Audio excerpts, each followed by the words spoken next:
دین اسلام ہمہ جہت ہمہ پہلو اور اپنے دامن میں بے شمار لاتعداد وسعت رکھنے والا انتہائی خوبصورت اور بامروت دین ہے۔ ہوتا یہ ہے کہ جب دین اسلام میں بے پناہ وسعت پائی جاتی ہے اور ہر پہلو پر دین رہنمائی کرتا ہے تو بعض لوگ یوں کرتے ہیں کہ جو ایک پہلو ان کی طبیعت کو بھلا لگتا ہے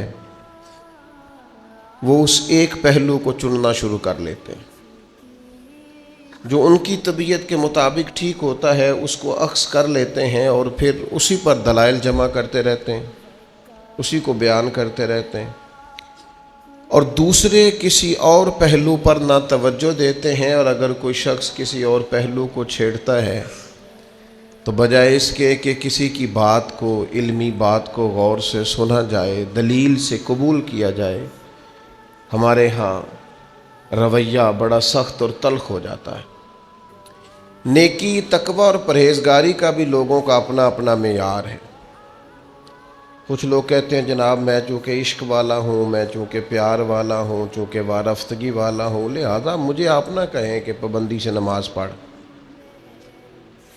مجھے آپ یہ نہ کہیں کہ سنت اور شریعت کا خیال کر۔ عشق پورے عروج پہ ہے، لیکن عشق رسول میں اگر آپ مجھے یہ کہیں کہ میں داڑھی بھی رکھوں تو چونکہ میں عاشق ہوں میرا آپ صرف عشق ہی قبول کریں۔ آپ مجھے کہیں کہ محبت رسول صلی اللہ تعالیٰ علیہ وسلم میں اور حضور کے نام کے نعروں کی گونج میں شریعت کی بھی پابندی کروں تو وہ سمجھتے ہیں کہ شاید میں نے عشق اپنی مرضی کا، چونکہ اس کا میں نے مفہوم بنایا ہے تو اب جو میں کہہ رہا ہوں وہی ٹھیک ہے۔ ہمارے ہاں یہ ہوتا ہے کہ ہم ایک پہلو کو لیتے ہیں، اب ایک دوسرا پہلو ہے۔ میں نے اس طرح کے ڈھیر سارے لوگ دیکھے، ان کی آپ باتیں سنیں، ان کے آپ دعوے سنیں تو مفتیوں کو مشورہ دیتے ہیں وہ عشق رسول کا، بڑے بڑے لوگوں کو کہتے ہیں جناب آپ میں وہ ذوق ہی نہیں، لیکن ان کی اپنی عملی کیفیت اتنی کمزور ہے کہ سوائے بلند و بالا دعووں کے اس کے علاوہ پس منظر میں کوئی چیز نظر نہیں آتی۔ بھئی جس محبوب سے آپ کو عشق ہے اس محبوب نے جو حلال حرام کی تمیز بتائی ہے اس پر عمل کیوں نہیں کرتے؟ مجھے بتائیے کیا لوگ خالی دعووں سے راضی ہو جائیں گے، مطمئن ہو جائیں گے؟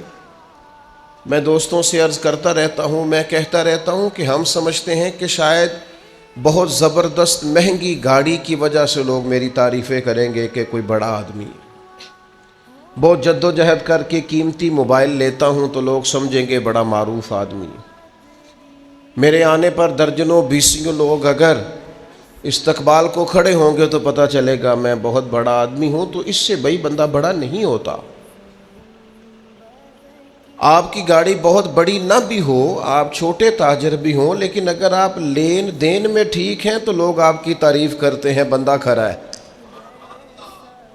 یہ چیز وقت پر دیتا ہے، وعدوں کی پابندی کرتا ہے۔ آپ کسی بھی شعبے سے تعلق رکھتے ہیں، ہمارے ایک استاد کہا کرتے تھے کہ بعض استاد شاگردوں سے ثابت کرانا چاہتے ہیں کہ میں بڑا پڑھا لکھا ہوں، بڑا سیانہ ہوں، بڑا زبردست ہوں، شاگردوں سے خود بخود ان کے سامنے وہ تعریفیں رکھتے ہیں۔ فرماتے ہیں اس سے بہت بہتر یہ ہے کہ آپ ان کو پڑھائیں، جب کوئی شاگرد قابل ہو جائے گا تو پتہ چل جائے گا آپ کتنے قابل ہیں۔ اس سے پہلے آپ کا خود سے کہنا یہ کوئی معنی نہیں رکھتا۔ اور اس شاگرد سے مراد دینی شاگرد بھی ہیں، مدرسوں کے، کالجوں، یونیورسٹیوں کے کام سکھانے والے استاد بھی ہیں۔ آپ سکھائیں، سکھا دیں گے تو پتہ چل جائے گا آپ کتنے قابل ہیں۔ لیکن آپ خود بخود اگر یہ دعویٰ کریں گے تو آپ کمزور ہو جائیں گے، لوگ سمجھیں گے کہ کوئی تعریف کرنے والا نہیں، لہذا صاحب خود ہی اپنی تعریف کر رہے ہیں۔ تو کچھ لوگ صرف دعوی عشق کر کے مضبوط ہو جاتے ہیں، عمل نہیں کرتے، یہ بھی پہلو درست نہیں ہے۔ اور کچھ لوگ ایسے ہیں جو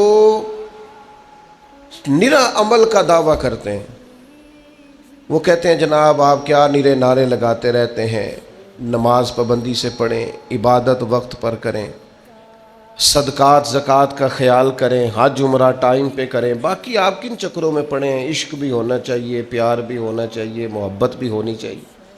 یہ دوسرا پہلو ہے، یہ بھی خطرناک ہے۔ یہ بھی خطرناک ہے کہ آپ کہیں کہ میں نے سیدھی سیدھی نماز پڑھ لی، اب تم مجھے کہو کہ میں غلامی بھی کروں۔ وہ عبداللہ بن نبی سلول سے جب کہا گیا نبی پاک علیہ السلام کی پیروی کرو، تو وہ کہنے لگا، منافق تھا، کہنے لگا تم نے ہمیں کہا کلمہ پڑھو، ہم نے پڑھا، تم نے کہا نماز پڑھو، ہم نے پڑھی، تم نے کہا زکوٰۃ دو، ہم نے دی، تم نے کہا حج فرض ہے تو ہم نے کیا، اب تم ہمیں کہتے ہو کہ محمد کی عبادت بھی کریں؟ معاذ اللہ ثم معاذ اللہ۔ اس کو اطاعت کا کہا جا رہا ہے، اور وہ معنی کیا بیان کر رہا ہے؟ وہ غالب کہنے لگے محبت کو ظالموں نے عبادت دیا قرار۔ ان سے کہا جا رہا ہے کہ اطاعت کرو، غلامی کرو، کہتے ہیں آپ ہمیں یہ کیا مشورے دے رہے ہیں؟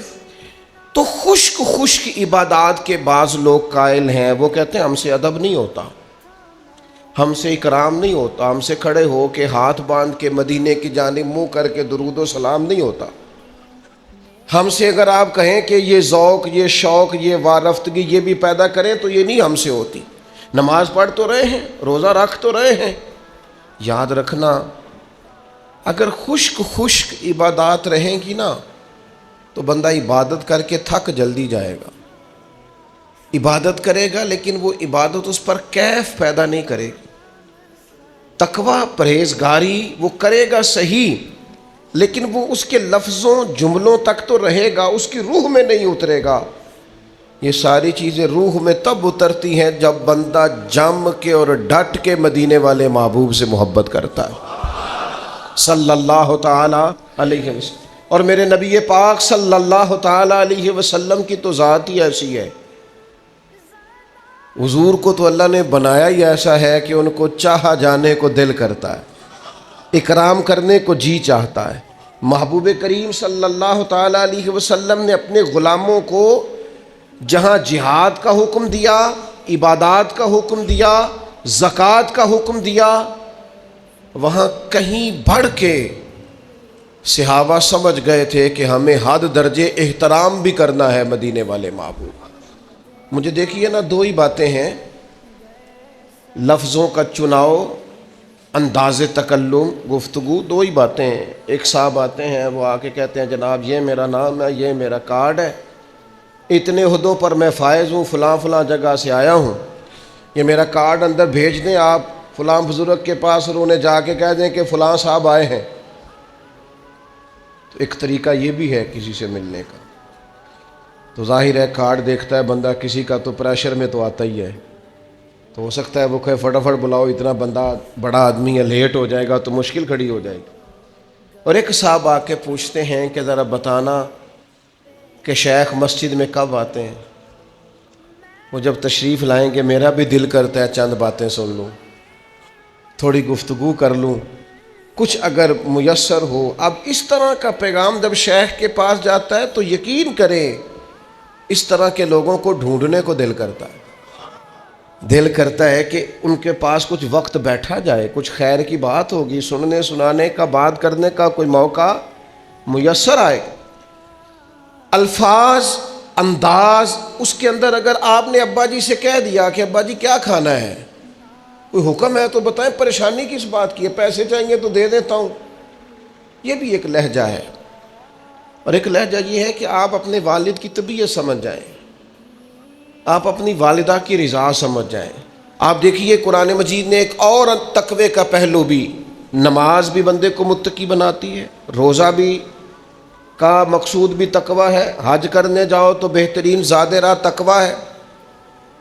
تمام عبادات سے تقوی کا حصول ہوتا ہے۔ ایک اور تقوی بھی قرآن نے بیان کیا، ان الذین یغضون اصواتہم عند رسول اللہ، فرمایا بے شک وہ لوگ جو اللہ کے رسول کی بارگاہ میں اپنی آوازوں کو پست رکھتے ہیں، ذرا دھیما بولتے ہیں، کریم کی بارگاہ میں ذرا سلیقے سے بولتے ہیں، ذرا آہستہ آہستہ، اے پائے نظر ہوش میں آ، یہ کوہ نبی ہے، آنکھوں سے بھی چلنا یہاں بے ادبی ہے۔ اور فاضل بریلوی کہنے لگے یہ ذرا انداز دیکھیے، کہنے لگے حرم کی زمین اور قدم رکھ کے چلنا، آخر آدمی نے پیروں سے چلنا ہوتا ہے نا، فرماتے ہیں حرم کی زمین اور قدم رکھ کے چلنا، ارے سر کا موقع ہے او جانے والے، تو حضور یہ تو آپ دوسروں کے لیے کہہ رہے ہیں، تو آپ کا معیار کیا تھا جب حرم گئے تھے حضور کی بارگاہ میں؟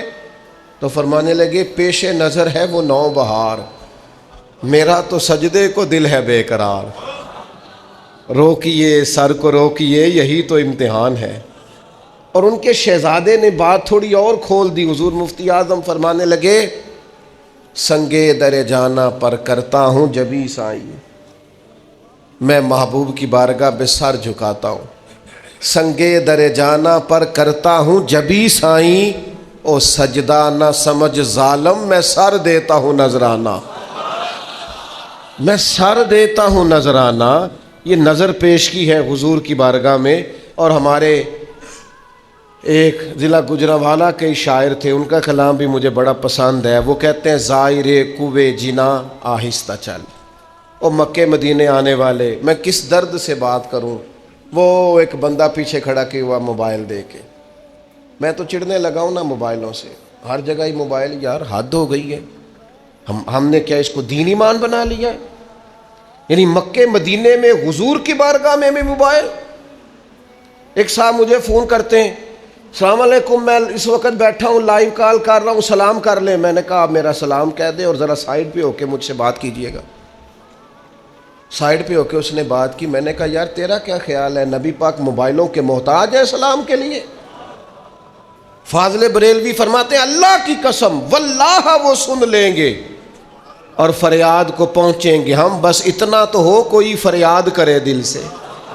موبائلوں پہ سلام سناؤ گے حضور کو؟ یہ تمہارا خیال ہے کہ رہتے ہیں فقط مدینے میں، وہ تو رہتے ہیں اپنے عاشقوں کے سینے میں۔ اس لیے غیر معیاری گفتگو معیاری جگہوں پہ اچھی نہیں لگتی۔ بات کو سمجھیں۔ وہ کیا کہتے ہیں؟ کہتے ہیں او حضور کی بارگاہ کی زیارت کرنے والے، زائر کوے جنا آہستہ چل۔ بس اگر تجھے سمجھ آ جائے نا، وہ دیکھ آیا ہے کہاں، وہ تو دیکھ آیا ہے کہاں، یہ کبھی تجھے سمجھ آ جائے نا کہ تو اس وقت کھڑا کہاں ہے، جگہ کون سی ہے، مقام کون سا ہے، جس کی قسمیں اللہ نے قرآن مجید میں بیان فرمائی ہے۔ لا اقسم بہذا البلد وانت حل بہذا البلد والتین والزیتون وطور سینین وہذا البلد الامین۔ تجھے پتہ ہے تو کہاں کھڑا ہے؟ زائر کوے جنا آہستہ چل، او دیکھ تو آیا ہے کہاں، آہستہ چل، حاضری میں ہے ملک 70,000 قدسیوں کے درمیان، آہستہ چل۔ 70,000 فرشتوں کے بیچ حاضری ہے، ذرا ہولے ہولے چل۔ حاضری میں ہے ملک 70,000 ان قدسیوں کے درمیان، آہستہ چل۔ فرمایا ان الذین یغضون اصواتہم عند رسول اللہ، بے شک وہ لوگ جو اپنی آوازیں رسول پاک کی بارگاہ میں پست رکھتے ہیں۔ یا اللہ یہ کون ہے؟ فرمایا اولئک الذین امتحن اللہ قلوبہم للتقوی، یہ وہ لوگ ہیں جن کے دلوں کو اللہ نے تقوی کے لیے پرکھ لیا ہے۔ کچھ تو ظاہری طور پر عبادات کے تک متقی ہوتے ہیں نا، فرمایا یہ جو میرے نبی کی تعظیم کرتے ہیں، آوازیں پست رکھتے ہیں، ان کے دل متقی پرہیزگار ہیں۔ متقی لوگ ہیں جو آوازیں پست رکھتے ہیں۔ اولئک الذین امتحن اللہ قلوبہم للتقوی، ان کے دلوں کو اللہ نے تقوی کے لیے چن لیا ہے۔ جسے دل کا تقوی چاہیے وہ حضور کی تعظیم کرے، جو چاہتا ہے باطن کا پرہیزگار ہو، روح کا نیک ہو، وہ بارگاہ محبوب کریم علیہ السلام کا بادب ہو۔ بہت بڑا انعام ہے کہ رب فرما رہا ہے ان کے دل تقوی کے لیے چن لیے، یہ بڑا انعام ہے۔ لیکن آگے فرمایا لہم مغفرہ، ان کے لیے بخشش ہے، وَأَجْرٌ عظیم، اور جب رب اجر عطا کرے گا تو پھر بھی اللہ بڑا ہی عظیم اجر عطا فرمائے گا۔ تقویٰ بھی بڑی نعمت ہے، پر دوسرے اجر کا اعلان کیا، فرمایا بخش دیے جائیں گی اگر کوئی خطائیں ہوئی ہیں ایسے لوگوں کی۔ لہم مغفرۃ واجر عظیم، اگر ان کے ذمے کچھ غلطیاں ہوں گی تو اللہ معاف کر دے گا، اور اس پر بھی اجر یہ ملے گا کہ اللہ تعالیٰ انہیں بہت اجر عظیم عطا فرمائے گا۔ اپنے مزاج کو نا جی ذوق والا کرنا. کچھ لوگ ہوتے ہیں جو ذوق والے نہیں ہوتے، کیف والے نہیں ہوتے، سرور والے نہیں ہوتے، تو بیچارے نا خشک خشک سے، ناراض سے، ہر بات میں الجھے سے، ذرا سی بات پہ خفا سے. ہم ہر وقت اپنے حقوق کی جنگ لڑ رہے ہیں. میرے ساتھ ٹھیک نہیں ہو رہا، میرے ساتھ انصاف ہونا چاہیے، مجھے قدر نہیں مل رہی، میری عزت نہیں ہو رہی، میرا اکرام نہیں ہو رہا، میرے ساتھ پیار نہیں ہو رہا، میرے اوپر شفقت نہیں ہو رہی. والدین نے بھی توجہ کم کی، استاد بھی سخت مل گئے. فلاں جگہ میں ارادت مند ہوا تھا، وہاں بھی میرے اوپر لوگوں نے اکرام نہیں کیا. آہستہ آہستہ مزاج میں سختی، خود بخود تلخی. بعض لوگوں کا لہجہ ذوق والا ہوتا ہے. وہ کسی درویش نے کہا تھا کہ ان کی ادائیں ایسی ہوتی ہیں کہ پیار آ جاتا ہے. ان کا انداز یہ، ذرا بخاری شریف دیکھیے نا. حضرت عبداللہ ابن عباس رضی اللہ تعالیٰ عنہ، یہ نبی کریم علیہ السلام کے چچا زاد ہیں. فرماتے ہیں میں نے ایک دن ارادہ کیا، اپنی خالہ حضرت میمونہ رضی اللہ تعالیٰ عنہ جو ام المومنین ہے، حضور کی اہلیہ ہیں، میں نے سوچا کہ جس رات سرکار ان کے گھر میں آرام فرما ہوں گے، میں رات وہاں گزاروں گا اور حضور کے ساتھ رات عبادت کروں گا. عمر کتنی ہے بھلا؟ 10 یا 12 سال. اے ویکھو نا، اے جے عشق لگا سی کھیڈاں کھیڈ دینو. یہ ہے جو پیر حیدر شاہ صاحب نے کہا تھا کہ عشق لگا سی. 10-12 سال میں ان کے گھر میں، کہتے ہیں میں رات چلا گیا، مجھے پتا چلا آج سرکار وہاں آرام فرما ہوں گے، اور میں نے رات وہاں قیام کیا. فرماتے ہیں رات کا کچھ حصہ گزرا تو محبوب اٹھے، اور حضور کی زبان پر لفظ یہ تھا کہ لوگ بھی سو گئے، ستارے بھی چھپ گئے، پر حی و قیوم رب بیدار ہے. محمد بوٹیا سارے ہی سو جاندے، اکو جاگدا پروردگار راتی. کہتے ہیں کہ محبوب پاک علیہ السلام یہ کہتے ہوئے اٹھے، اور سورہ آل عمران کی آخری آیات حضور کے لبہ مبارکہ پر تھیں. پھر نبی کریم علیہ السلام مشکیزے کی طرف بڑھے، حضور نے وضو کیا. فرماتے ہیں میں بھی وضو کر کے نا تو نبی پاک علیہ السلام کی بائیں جانب پیچھے ذرا کھڑا ہو گیا. اب جب 2 بندے جماعت کرانے والے ہوں تو فقہی مسئلہ یہ ہے کہ امام کے سیدھی جانب کھڑا ہو دوسرا آدمی سیدھی جانب. کہتے میں حضور کے پیچھے کھڑا ہو گیا. نبی کریم نے نا مجھے پکڑ کے دوران نماز ہی پکڑ کے حضور نے ادھر لا کے کھڑا کیا. حضور نے کھڑا کیا، جیسے ہی حضور نے مجھے چھوڑا میں پھر ادھر چلا گیا. کہتے دوسری دفعہ کریم نے پھر مجھے کھڑا کیا، میں پھر ادھر چلا گیا.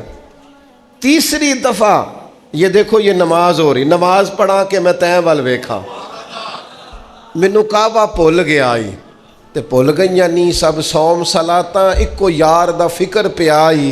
فرماتے حضور پکڑ کے یوں لاتے، میں پھر پیچھے. 3 دفعہ ایسا ہوا. قربان جائیں، نماز مکمل ہوئی تو حضور علیہ السلام نے فرمایا لڑکے جب میں تمہیں سیدھی جانب کھڑا کرتا تھا تو کیوں کھڑے نہیں ہوتے تھے؟ تو یہ 10-12 سال کی عمر میں وفا کا، درد کا، ادب کا، احترام کا، عشق کا معیار کتنا بلند ہے. عرض کرنے لگے یا رسول اللہ، میں اللہ کے رسول کے برابر کھڑا ہو جاؤں؟ یہ جہاد کر کے فتح یاب ہو کر نہیں آئے. انہوں نے آج آ کے یہ نہیں بتایا کہ حضور میں نے لاکھوں روپے اللہ کی راہ میں خرچ کیا. انہوں نے آج آ کے یہ نہیں کہا کہ حضور میں نے اتنی نماز جنازہ پڑھی، میں نے اتنے نیکی کے کام کیے، اتنی عبادات کی. انہوں نے احترام کیا اور احترام کا جذبہ ظاہر کیا. ایک روایت تو یوں ہے کہ فرماتے ہیں اللہ کے محبوب نے یہ بات سنی اور مجھے سینے سے لگا لیا. اور ایک مقام پہ یہ ہے کہ کہتے ہیں حضور نے ہاتھ اٹھائے اور کہا اے اللہ اسے دین کی سمجھ عطا فرما اور قرآن مجید کا علم عطا فرما. حضرت عبداللہ ابن عباس اس امت کے مفسرین کے امام ہیں. اللہ تبارک و تعالیٰ نے انہیں قرون اولیٰ کے لوگ جو قرآن مجید سمجھتے تھے اور سمجھاتے تھے، ان میں اللہ تعالیٰ نے انہیں بڑا رتبہ عطا فرمایا.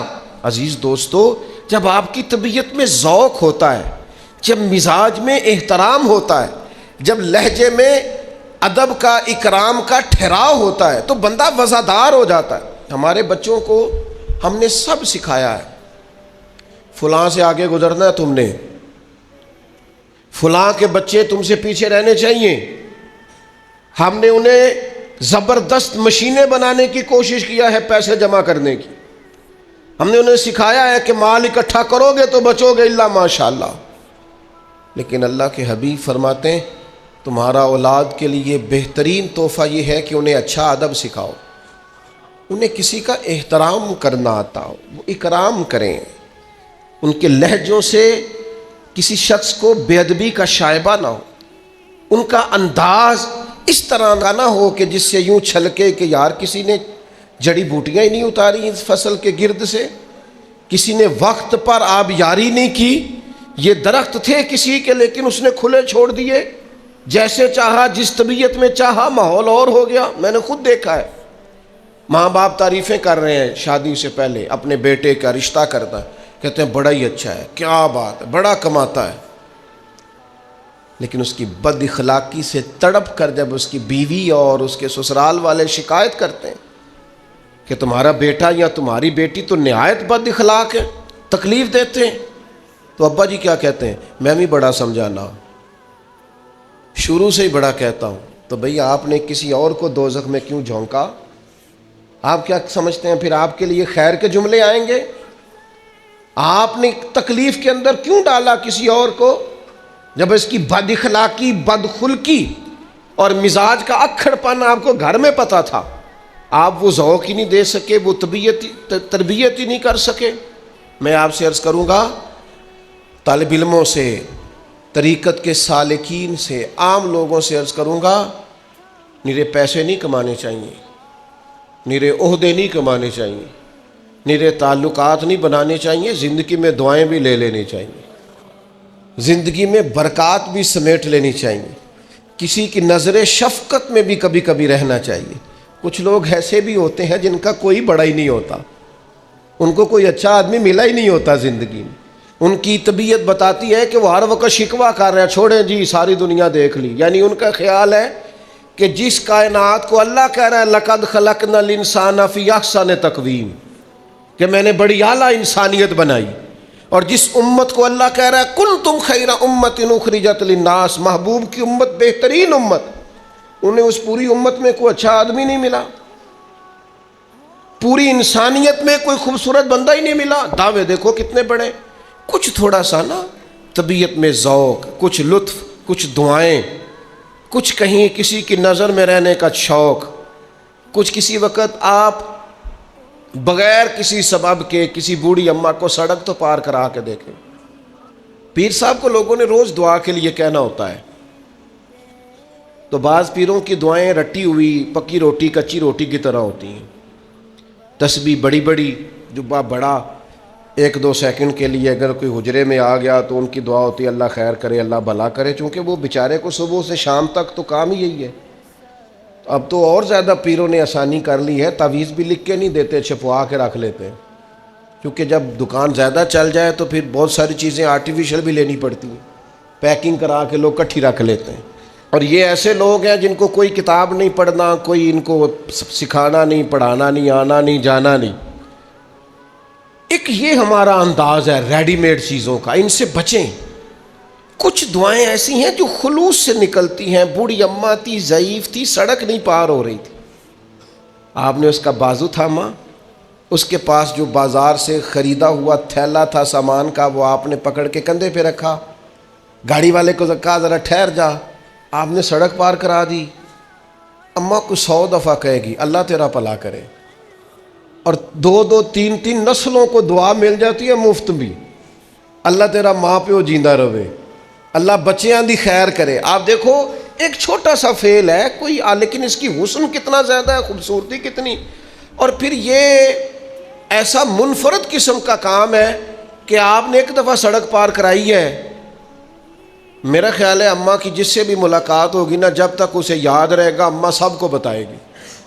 اوتھے ایک منڈا مل پیا جی, چنگے بھی پتر ہیں نا جے لوکاں دے, وہ تو ہو سکتا ہے بعض اوقات اپنے بچوں کو سمجھانے کے لیے آپ کی مثالیں دے, حالانکہ اسے ہو سکتا ہے یہ نہ پتہ ہو کہ اپنی اماں کی آپ اتنی بات نہیں مانتے گھر میں, ہو سکتا ہے نہ پتہ ہو کیا ہمارے ابا جی گھر میں ہماری شکایت کر رہے ہوں لیکن تھوڑا سا دعا لینا، اکرام لینا کسی سے، اپنی زندگی ذوق والی بنائیں، شوق والی بنائیں۔ یہ دیکھیں، یہ بھی ابو داؤد شریف میں حدیث ہے، حضرت قیس بن سعد بن عبادہ، یہ حضرت سعد بن عبادہ کے بیٹے ہیں، کہتے ہیں نبی کریم ہمارے گھر آئے اور سرکار نے دروازے پہ آ کے کہا السلام علیکم۔ یہ بھی رنگ ہوتا تھا صحابہ کے ہاں، سلام کا جواب دینا واجب ہے، جب کو کہے السلام علیکم تو کیا کہنا چاہیے؟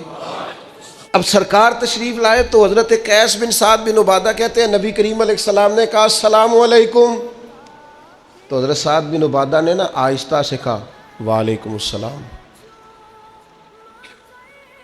حضور نے پھر کہا السلام علیکم، انہوں نے پھر آہستہ سے کہا وعلیکم السلام۔ حضرت قیس بن سعد کہنے لگے ابا جی اونچا کہیں، تو حضرت سعد کہنے لگے بیٹا چپ کر، حضور ذرا ہم پر زیادہ سلامتی بھیجیں تو کرم ہو جائے گا، آنے دے سلام آنے۔ یہ سیاستہ ہے، مجھے سمجھ نہیں آتی لوگ جب حدیثیں پڑھتے ہیں تو ان حدیثوں کو کیوں نہیں پڑھتے؟ یہاں پتہ نہیں کون سی اینک لگا کے گزرتے ہیں، اللہ جانے سمجھتے نہیں۔ یہ بھی حدیثیں ہیں، یہ بھی صحابہ کا ذوق ہے، یہ بھی ان کا لینے کا طریقہ ہے۔ نبی کریم علیہ السلام نے تیسری مرتبہ کہا السلام علیکم، تو حضرت سعد بن عبادہ نے پھر آہستہ سے کہا وعلیکم السلام۔ اب اصول یہ ہے کہ 3 دفعہ سلام کرو، دستک دو، کوئی جواب نہ دے تو لوٹ جاؤ۔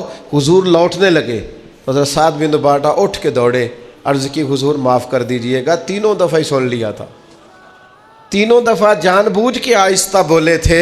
حضور دل کرتا تھا کہ کبھی سلامتیاں زیادہ مل جائے نا آپ کی زبان نور سے، کبھی زیادہ۔ حضور راضی ہوئے، خوش ہوئے یہ بات سن کر، کہتے ہیں محبوب کو لائے میرے والد، اور پھر خود آگے بڑھ کے صابن پیش کر کے اس زمانے کے مطابق حضور کے، چونکہ سرکار کا طریقہ تھا ہاتھ دھو کے کھانا کھانا، وہ پیش کیا، پھر کھانا کھلایا محبوب کو۔ کہتے ہیں پھر نبی پاک علیہ السلام کو ایک بڑی خوبصورت بنی ہوئی چادر دی تحفے میں، سرکار نے وہ چادر لے کے اوڑھ لی، پھر ایک گدھا دراز گوشت شریف اوپر چادر ڈال کے تحفے میں پیش کیا۔ پیار کیا نا، محبت کی نا، ذوق بنایا نا۔ کیا کہتے ہیں خواجہ غلام فرید، ایک باری لانگا تو میری جات۔ حضور کبھی ایک دفعہ نظر کرم تو فرمائے، کبھی آئیں تو صحیح حضور کریم آئے نا، ذوق پیش کیا نا، جو بن سکتا تھا خدمت کی۔ تو ان کا وہ بے لوث انداز اور وہ عقیدت کا وہ رنگ اور لہجے اور آنکھوں کے اندر وہ محبت کا خاص نقطہ عروج، کہتے ہیں کہا نہیں ہم نے، عرض نہیں کی، خود بخود حضور کے ہاتھ اٹھے اور محبوب نے دعا کیا دی، کہا اے اللہ سعد بن عبادہ کی اولاد کو برکت عطا فرما۔ حضرات صحابہ کرام فرماتے ہیں نبی کریم علیہ السلام جب کسی کو دعا دیا کرتے تھے تو اس دعا کا اثر ہم اس شخص کی نسلوں میں بھی محسوس کیا کرتے، نسل در نسل اس کا اثر جاتا۔ یہ کیا ہے؟ یہ ایک ذوق ہے، یہ کیا ہے؟ یہ ایک محبت ہے، یہ کیا ہے؟ یہ وارفتگی ہے کہ آپ کی طبیعت میں، آپ کے لہجے میں۔ یار ذرا دیکھو کیسی سادی سی بات ہے، حضرت سیدنا ابو ایوب انصاری رضی اللہ تعالیٰ عنہ، خیبر کی جب جنگ ہو رہی تھی تو اللہ کے حبیب خیبے میں تشریف فرما تھے، تو نبی کریم علیہ السلام نے اچانک کسی کے قدموں کی آہٹ سنی، آواز سنی، تو سرکار نے فرمایا کون ہے باہر؟ تو باہر سے عرض کی حضور میں ابو ایوب انصاری ہوں۔ تو حضور نے فرمایا کیا ہوا؟ عرض کی حضور جنگ کا ماحول ہے، دشمنوں کا علاقہ ہے، گھرے ہوئے ہیں مخالفین میں، یا رسول اللہ مجھے اچانک خیال آیا کوئی بد باطن اپنی بد باطنی کا اظہار نہ کرے، کہیں کوئی آپ کو تکلیف دینے نہ آ جائے، اس لیے حضور جب سے شام ڈھلی ہے میں تلوار لیے آپ کے خیمے کا پہرا دے رہا ہوں۔ کہا نہیں کسی نے ڈیوٹی نہیں لگائی، کسی نے کھڑا نہیں کیا، کسی نے ذمے نہیں لگایا۔ فرماتے ہیں یا رسول اللہ میں خود بخود تلوار لیے آپ کے خیمے کی حفاظت کے لیے کھڑا ہوں تاکہ کوئی ظالم آ نہ جائے۔ آج لوگوں کو یہ بھی اعتراض ہوتا ہے فلاں پیر صاحب نے گن مین رکھے ہوئے ہیں، تو بھئی صحابہ اگر حضور کے پہرے کے لیے تلواریں لے آتے تو اگر کسی شخص کو واقعی کوئی مسئلہ ہو تو اس کے لیے یہ رکھنا ناجائز نہیں ہوتا۔ فرمایا میں نے سوچا کوئی تکلیف نہ دے دے، تکلیف نہ پہنچا دے۔ اب حضرت ابو ایوب انصاری سے حضور نے سوال کیا، انہوں نے جواب دیا، لیکن چونکہ اس میں ذوق بڑا تھا، ان کی نیت کے اندر، ان کے ارادے کے اندر خلوص بڑا تھا، تب حضور کیا فرماتے ہیں؟ نبی کریم علیہ الصلوۃ والسلام فرمانے لگے، اے اللہ تو بھی جناب ابو ایوب انصاری کی اسی طرح حفاظت فرما جس طرح رات بھر وہ میری حفاظت کرتے رہے۔ یہ دعا لے لی ہے، یہ انہوں نے دعا حاصل کر لی ہے، یہ انہوں نے رنگ ایسا بنایا ہے کہ قریب نے کرم کر کے دعا دے دی۔ ہم نا بڑے تیز ہیں، ہمیں لوگوں کو باتوں سے گھیرنے میں ذوق زیادہ آتا ہے، ہم لفظوں سے لوگوں کو قریب کرنا چاہتے ہیں، ہم سمجھتے ہیں ہمارے جملے بڑے رہ گئے، بڑے بڑے سیانے لوگ کچھ نہیں حاصل کر سکے۔ اقبال بول کے کہنے لگے، بجھی عشق کی آگ اندھیر ہے، یہ مسلمان نہیں، یہ خاک کا ڈھیر ہے۔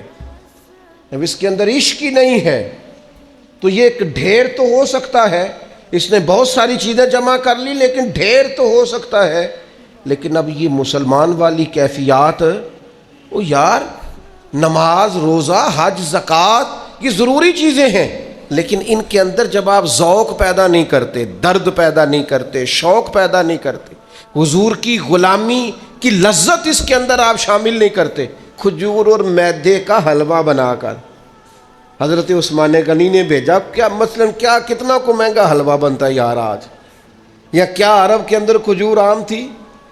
یہ ذرا انداز دیکھیے، کھجور اور میدے کا حلوہ بنا کر البدایہ والنہایہ نے لکھا ہے، حضرت عثمان غنی نے وہ حلوہ تیار کر کے نا تو پتہ کیا آج حضور کہاں تشریف فرمائے؟ تو ام المومنین حضرت ام سلمہ رضی اللہ تعالیٰ عنہ کے کاشانہ نور پر حضور کرم فرما تھے۔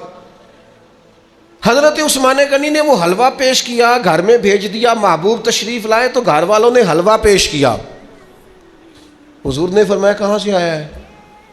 عرض کی حضور عثمان غنی نے بھیجا ہے۔ آپ ذرا یہ انداز دیکھیے اور جملوں کا چناؤ دیکھیے، ایک حلوہ ہی آیا ہے نا اور دیا حضور کو ہے، سرکار تناول فرما کے کہ کہاں سے آیا؟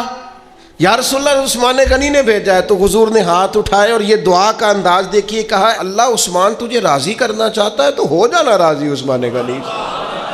حلوہ حضور کو بھیج رہے ہیں اور حضور فرما رہے ہیں اے اللہ عثمان تجھے راضی کرنا چاہتا ہے۔ حلوہ حضور بخدا خدا کا یہی ہے در، فاضل بریلوی کہتے ہیں بخدا خدا کا یہی ہے در، نہیں اور کوئی مفر مکر، جو وہاں سے ہو یہیں آ کے ہو، جو یہاں نہیں تو وہاں نہیں۔